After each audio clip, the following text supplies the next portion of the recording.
Before we begin, how many of you are from Governor's Institute, Vermont? How many of you worked in the EMC, the Immersion Media Center at Champlain College? Fantastic. I love you all. Okay. Today, you are graduating with an incredible, innovative, and versatile education. A Swiss Army knife that will... Sorry, I had a battle with an onion earlier and I lost. A Swiss Army knife that will help you navigate through life. I've been a part of and witnessed this college become a pioneering institution. And nothing makes me prouder than to stand up here and confidently declare that my education at Champlain College was an investment. Sorry, that all happened occasionally. Balloons were also part of my diet. And not only for my future career, but also for me as a person in this global society. So what more could I share with you that you don't know already? Like, don't have tassels in your face. What information could I provide that isn't already obsolete? College is not exactly like an operating system update, where you click a button, everything you knew before just is replaced with something newer and better. But change is natural, and it happens inevitably. Unless change evolves intentionally with clear eyes and cognate thought, it can destabilize a person or an institution. Our great good fortune has been to grow here at Champlain at a time of profoundly constructive, profoundly intentional change, and I believe we're all better for it. You all know that change happens, it is inevitable, and it should be embraced. You know that you and I will actually be holding more jobs in our lifetime than our parents. You know that smart and hard work churns out results. So maybe the best thing I can do for you today is to share with you 5 lessons, just 5, that I've learned to become a better, happier, and more successful individual.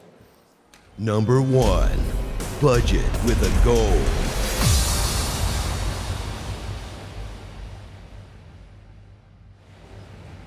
I cannot emphasize that enough. And you probably heard it a lot already, but I will say that some basic, sound financial planning, or even just awareness, goes a long way.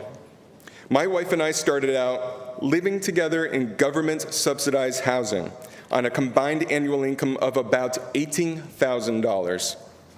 I will say that our gourmet potato burrito recipe was a wonderful staple in our homes for many years.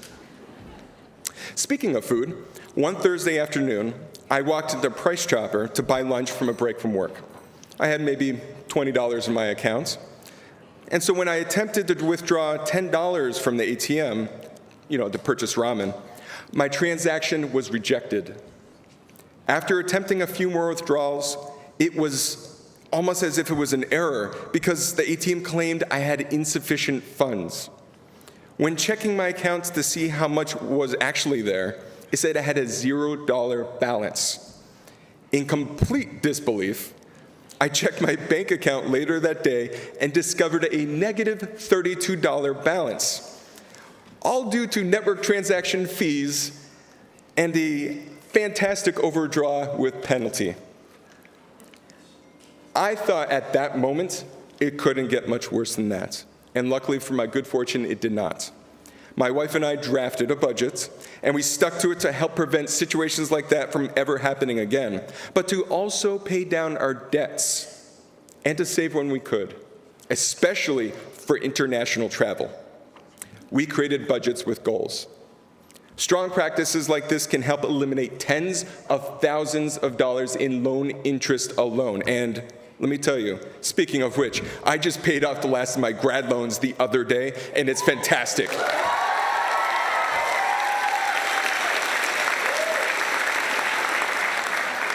So believe me when I tell you it can be done, and how proud you will be when it's accomplished.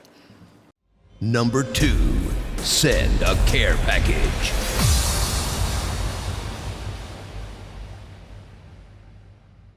If you've been fortunate enough to receive one, you'll really appreciate your mother when she does send it. You'll understand the thrilling experience of opening an unexpected gift with home baked goods, love, and generally many other wonderful things. And then sometimes you'll receive ones that tell a really good story. Like the time my wife received much love for her thoughtful aunts in the form of an almost empty bottle of dishwasher soap, a dirty patterned sheet, a lightly used toothbrush holder, a few beaten pots, and a half bottle of a silver polish, for all that silverware I owned. Either way, you get it. A surprise in the mail of love brightens your day. It brightens your life. So why not do this yourself? It doesn't have to be for a family member. It could be for anyone you feel needs their day to be brightened. Years ago, I had an employee who I absolutely loved. So much so that when I heard he did not have enough funds to pay for the things we would consider basic needs like shampoo and deodorant, my wife and I decided to send a little love their way, anonymously. And I don't think to this day he still knows at all that we were, it really doesn't matter. The day after he received the gift, he had an amazing spring in his step, an attitude change, and flaunted his valiant mane, much like a peacock with vibrant plumage. Needless to say, it made me smile. Anne knows who this is. Anyway, since then, we occasionally sent out other care packages in the same manner to other individuals who could use a pick-me-up. Nothing is more rewarding than someone who can really appreciate a nice, handily crafted drop crate. Number 3, teach at least once.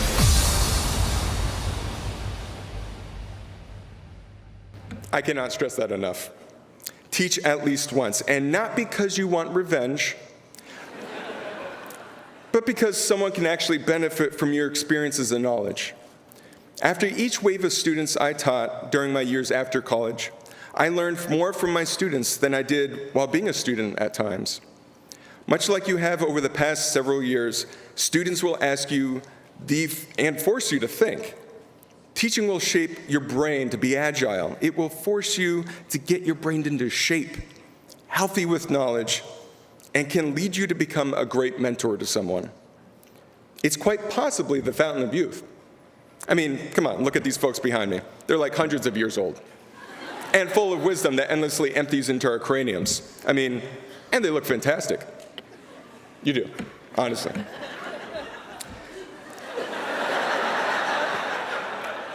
It is a liberating responsibility that you may not understand until you take the steps to teach for the very first time.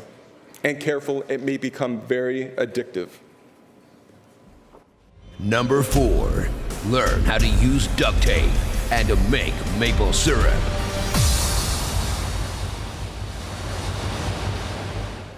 What other advice could a Vermonter actually give you? It goes without saying that you should fix something and then make something. I've done this all my life, learning from my father, who used to show me excellent examples in my younger years of how to not repair cars. I learned how to accidentally turn a Ford Thunderbird into a flaming hot rod. I mean, literally on fire. I've learned how to call a tow truck when your father accidentally rips off, the bolts off your rear wheel tire, when the goal was to simply change the brakes.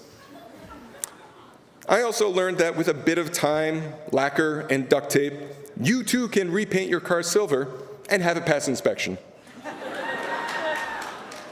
Oh, and my father has a iron pipe he so calls the equalizer, which is like a glorified tool for, no, actually more like it will go down in history as the wrecking ball for fixing things. But through these experiences, I've learned quickly sometimes it wasn't just about failure or success.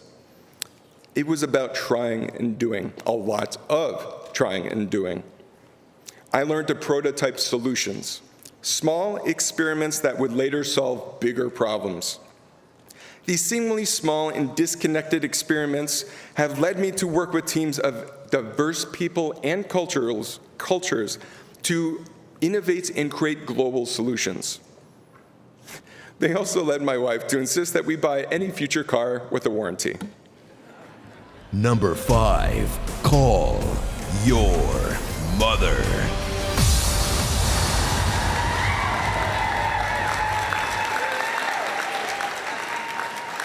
I'm not only saying this because I wanted to guarantee a positive response from the audience, but I wanted to draw an attention to something you all became a part of. A new, amazing, and huge diverse family. All of you know how much these staff and faculty members have treated you like a son or a daughter.